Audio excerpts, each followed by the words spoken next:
Seescape's story begins in 1865.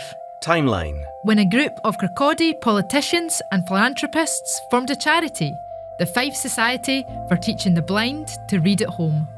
By 1870, the charity had grown to 120 members, all learning how to read raised type. Soon, the Society's focus shifted. It wasn't enough to just teach people with visual impairments to read.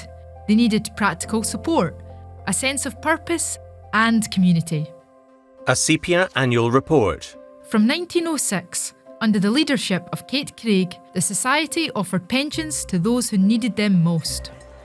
They started hosting weekly socials with live music, and in 1907, they began manufacturing goods like rugs and investing in training to help people find jobs.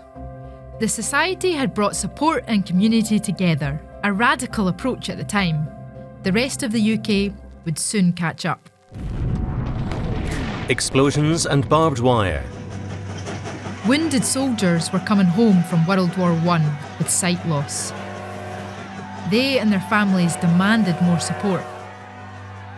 In 1920, Parliament passed the Blind Persons Act, making blind people's welfare a national priority and giving the Fife Society for the Blind the funds needed to make an even bigger difference.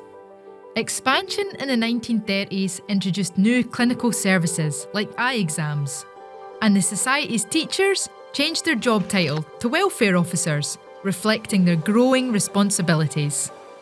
The welfare officers empowered people with visual impairments with practical support, social activities, and a variety of services.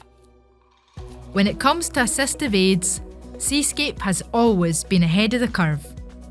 In the 1930s, they raised funds to buy white canes and taught people how to use them, and invested in talking book machines just a few years after their invention. Behind these leaps forward was one of Seescape's long-lasting goals: to create a supportive community. People with sight loss watch football. Fife Society for the Blind made football accessible, nurtured their own award-winning sports teams, Trophies for bowling. and took part in galas and fairs. Archive footage of the 1936 Dunfermline Gala.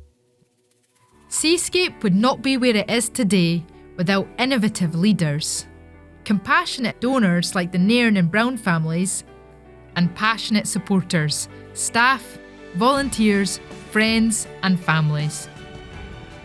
Thanks to everyone who helped in the making of this film, and a special thanks to local historian Martin Boyle. If you or someone you love needs support, get in touch.